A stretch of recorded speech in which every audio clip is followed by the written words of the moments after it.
السلام عليكم ورحمة الله وبركاته حبايبي طلاب الصف الأول الثانوي. المرة اللي فاتت اتكلمنا على المتجهات في الجزء الأول، اتكلمنا عن متجه الموضع، ازاي اجيب معيار المتجه، اتكلمت على متجه الوحدة، واتكلمت على مجموع متجهين، وبعد كده اتكلمنا على الصورة القطبية وخدنا شكل الصورة القطبية وازاي احولها إلى صورة إحداثية وازاي احول الصورة الإحداثية إلى صورة قطبية. النهارده هنكمل باقي درس المتجهات، هنقفل درس المتجهات. درس المتجهات النهارده بسم الله صلى على رسول الله. عندي متجهين، ادي المتجه الاولاني اسمه الف لاحداث س واحداث ص، المتجه الثاني اسمه ب لاحداث س واحداث ص. فبيقول لي هنا ايه؟ اذا كان المتجه الاول يوازي المتجه الثاني، اول ما يكون عندي متجهين ايه هو شرط التوازي؟ ركز معايا عايزك تحفظ شرط التوازي. ان انا اقول حاصل ضرب الطرفين، حاصل ضرب الطرفين ناقص حاصل ضرب الوسطين، ناقص حاصل ضرب الوسطين، حاصل ضرب الطرفين ناقص حاصل ضرب الوسطين، حاصل ضرب الطرفين اهم ناقص حاصل ضرب الوسطين لازم يديني صفر. ده شرط التوازي. يبقى اول ما يكون عندي متجهين ايه هو شرط التوازي؟ عشان اثبت المتجهين دول متوازيين اقول ان حاصل ضرب الطرفين ناقص حاصل ضرب الوسطين هيساوي كام؟ صفر. ده شرط التوازي. امال ايه هو شرط التعامد؟ عشان اثبت ان المتجهين دول متعامدين اثبت ان حاصل ضرب السينات زائد حاصل ضرب الصادات هيساوي كام؟ صفر. يبقى انا هثبت ان حاصل ضرب السينات زائد حاصل ضرب الصادات هيساوي كام؟ صفر. يبقى شرط التوازي ان حاصل ضرب الطرفين ناقص حاصل ضرب الوسطين هيساوي كام؟ صفر. ده شرط التوازي. شرط التعامد للمتجهين ان حاصل ضرب السينات زائد حاصل ضرب الصادات بيساوي صفر. عايزك تحفظ الملاحظتين دول. هنا بيقول لي ادي المتجه اللي اسمه الف اهو، المتجه اللي اسمه ب اهو، المتجه اللي اسمه ج اهو. اثبت ان المتجه الف والمتجه ب متوازيين. عشان اثبت ان المتجهين دول متوازيين يبقى لازم احقق شرط التوازي. هقول بما ان حاصل ضرب الطرفين، حاصل ضرب الطرفين، حاصل ضرب الطرفين 6 في 12 ناقص حاصل ضرب الوسطين سالب 8 في سالب 9. هشوفهم يدوني كام؟ يبقى انا قلت حاصل ضرب الطرفين ناقص حاصل ضرب الوسطين، لو ادوني صفر يبقى اذا المتجهين دول متوازيين. 6 في 12 بكام؟ ب 72 ناقص دي تنزل زي ما هي، سلب في سالب بموجب 8 في 9 ب 72. 72 ناقص 72 ادتني كام؟ صفر. ما دام ادتني صفر يبقى اذا المتجه الاولاني يوازي المتجه الثاني. يبقى عشان اثبت ان المتجهين دول متوازيين اثبت ان حاصل ضرب الطرفين ناقص حاصل ضرب الوسطين بكام؟ صفر. عشان اثبت ان المتجه اللي اسمه ب والمتجه اللي اسمه ج اثبت ان المتجهين دول متعامدين يبقى لازم احقق شرط التعامد. بما ان حاصل ضرب السينات بتاعتهم زائد حاصل ضرب الصادات بتاعتهم لازم اثبت ان حاصل ضرب السينات زائد حاصل ضرب الصادات لازم يطلع لي بصفر. حاصل ضرب السينات، حاصل ضرب السينات اللي هم سالب 9 في سالب 4 زائد حاصل ضرب الصادات، حاصل ضرب الصادات اللي هم كام؟ 12 في سالب 3. حاصل ضرب السينات السين الاولى في السين الثانيه زائد حاصل ضرب الصادات سالب في سالب بموجب 6 9 في 4 ب 36. حاصل ضرب الصادات 12 في سالب 3 بسالب 36 ادوني صفر. يبقى في الحاله دي اذا المتجه الاولاني عمودي على المتجه الثاني. يبقى احنا خدنا مثال على التوازي ومثال على التعامد. يبقى عندي متجهين عشان اثبت ان هم متوازيين يبقى اثبت ان حاصل ضرب حاصل ضرب الطرفين ناقص حاصل ضرب الوسطين بتاعتهم هتساوي صفر.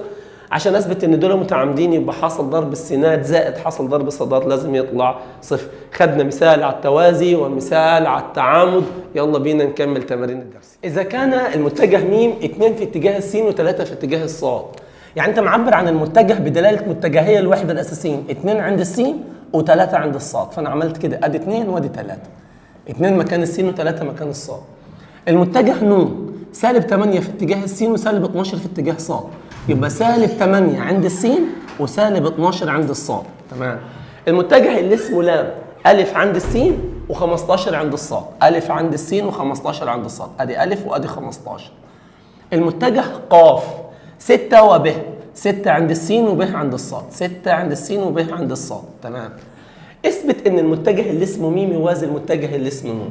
المتجه م اللي هو كام؟ 2 و3، والمتجه ن سالب 8 وسالب 12.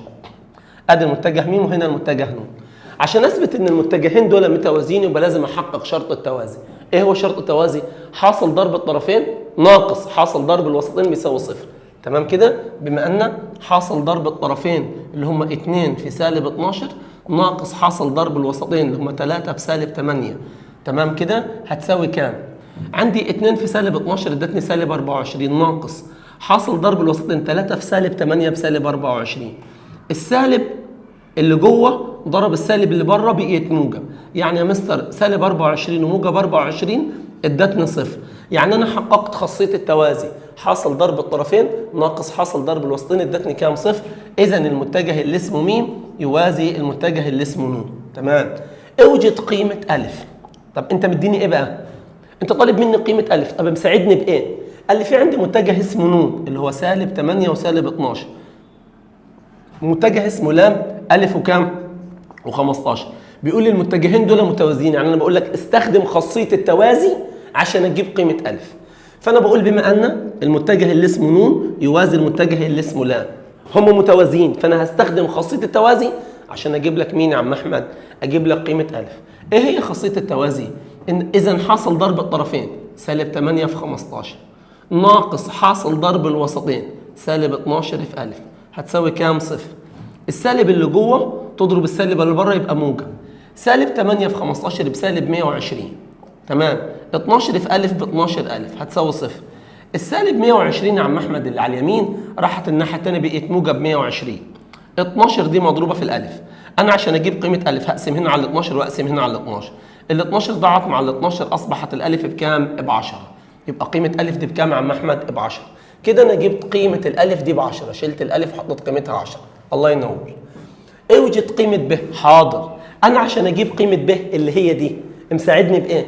قال لي في عندي المتجه اللي اسمه ق اللي هو 6 وب، والمتجه ن سالب 8 وسالب 12.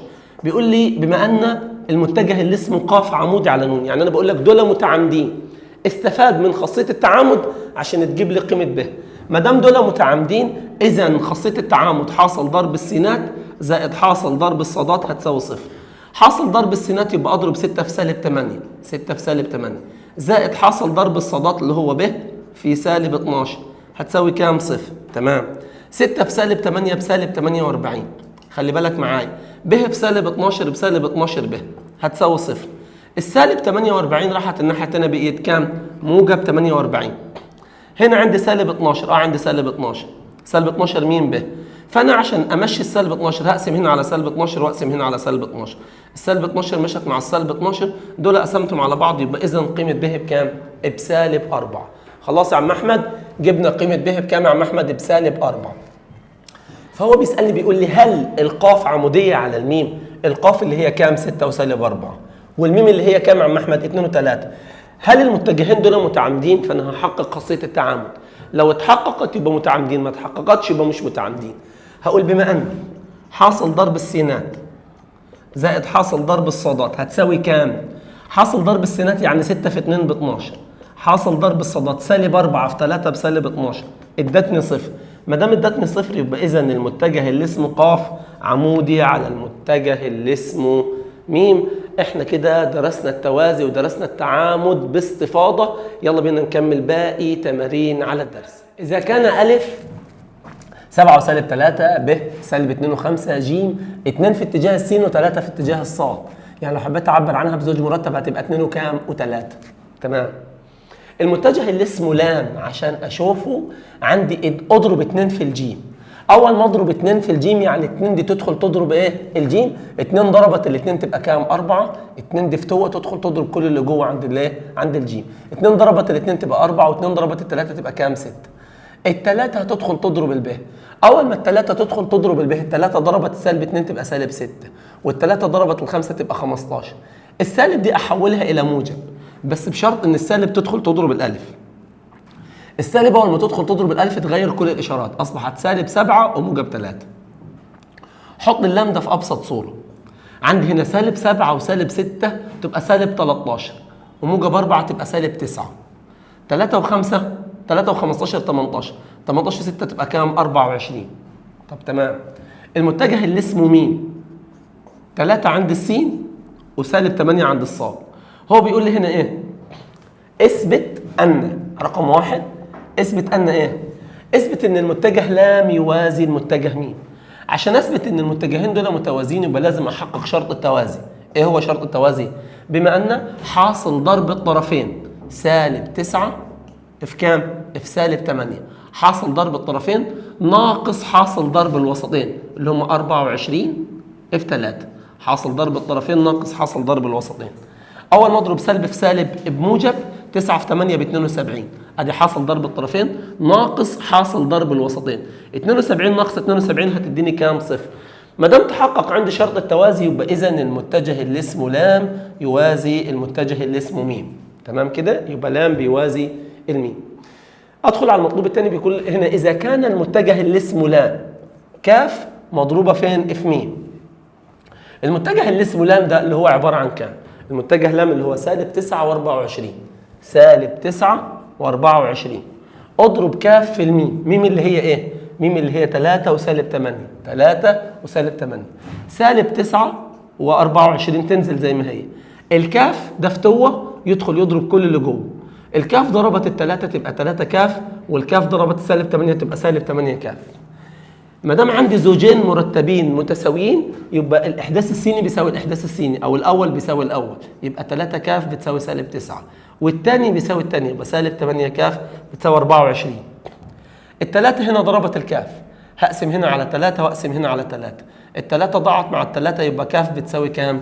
كاف بتساوي سالب 3. هنا قسمت على سالب 8 وهنا قسمت على سالب 8. كاف بتساوي 24 على سالب 8 تديني كام؟ سالب 3. يبقى قيمة كاف هنا بسالب 3 وقيمة كاف هنا بسالب 3، يبقى قيمة كاف بكام؟ بسالب 3. يلا بينا ندخل على سؤال مهم خالص خاص بالتحويل بين الصورة القطبية إلى صورة إحداثية والصورة الإحداثية إلى صورة قطبية. يلا بينا. عندي متجه الموضع اللي قدام اللي اسمه واو ألف. خلي بالك الكلام ده اتشرح الحصة اللي فاتت، تمام؟ اتشرح في اول حصه هندسه في الكميه القياسيه والكميه المتجهه والقطعه المستقيمه الموجهه. هعمل اعاده سريعه ليه تاني. عندي متجه الموضع اللي هو الف. متجه الموضع ده هو عبرت عنه بالف، تمام؟ مش هكتب انا اللي هي نقطه الاصل اللي هي واو في الاول. متجه الموضع ده يصنع مع الجزء الموجب لمحور السينات زاويه اسمها سيتا. اول ما اديك المعيار واديك الزاويه التي يصنعها المتجه مع الجزء الموجب لمحور السينات، الصورة دي اسمها الصورة القطبية. عايز احولها الى صورة احداثية. عشان احولها الى صورة احداثية عايز احولها الى صورة ايه؟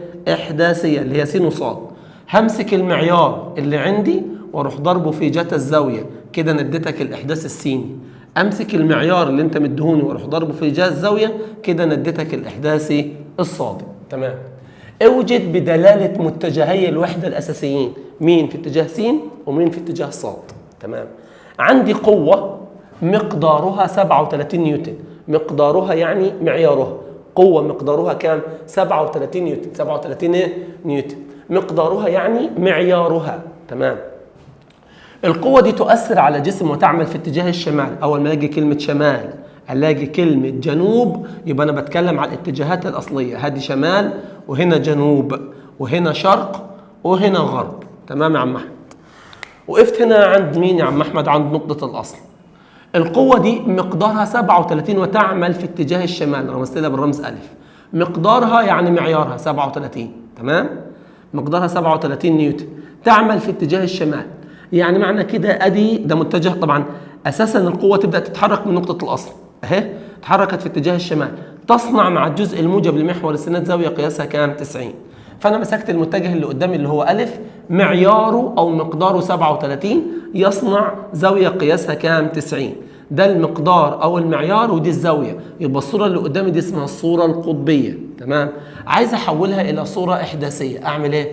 امسك المقدار واروح ضربه في جتا الزاويه، امسك المقدار واروح ضربه في جاء الزاويه.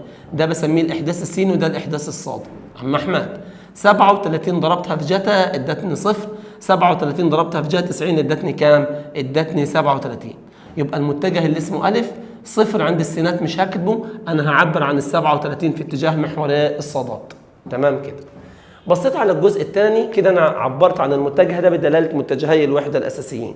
ماشي يا عم احمد؟ ازاحه جسم مسافه كام؟ 150 سنتيمتر.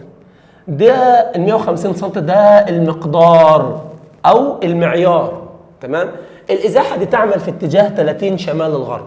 تمام؟ انت تتكلم عن الشمال او عن الجنوب، يبقى انا هعمل ايه هنا؟ هعمل الشبكه البيانيه اللي قدامي.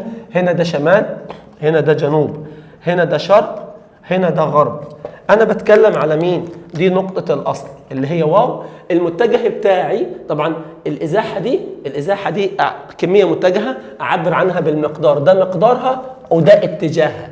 المقدار والاتجاه بعبر بيهم عن الازاحة اللي هي كمية متجهة. هنا عندي الجسم بين الشمال وبين الغرب، بالاتجاه بتاعي اهو بين الشمال والغرب، دي واو. الجسم بتاعي او المتجه بتاعي بيبدأ يتحرك من عند نقطة الاصل بين الشمال وبين الغرب، سميت دي واو ب. تمام يا عم احمد؟ بين الشمال والغرب دي 30 احطها عند مين؟ المعرفه اللي هي الغرب، دي 30. تمام كده؟ طبعا انا عندي هنا دي 30 تبقى دي كام؟ 60 ودي كام؟ 90، يبقى المتجه ده يصنع زاويه قياسها كام؟ 150. 100 وكام؟ و50. الازاحه دي مقدارها 150 سم، يبقى اول ما اسمي المتجه ده اللي اسمه ب، المقدار 150 سم، يصنع زاويه قياسها كام يا عم احمد؟ 150 درجه. يبقى ده المقدار بتاع الازاحه وده الاتجاه بتاعي او الزاويه بتاعتي. المقدار ودي الزاويه، يبقى دي الصوره القطبيه، عايز احولها الى صوره احداثيه. خدت المقدار اللي هو 150 واروح ضربه في جتا الزاويه، خدت المقدار واروح ضربه في جا الزاويه، كده انا جبت الاحداث السين والاحداث الصاد. عم احمد 150 في جتا 150 قال لي سالب 75 جذر 3. تمام؟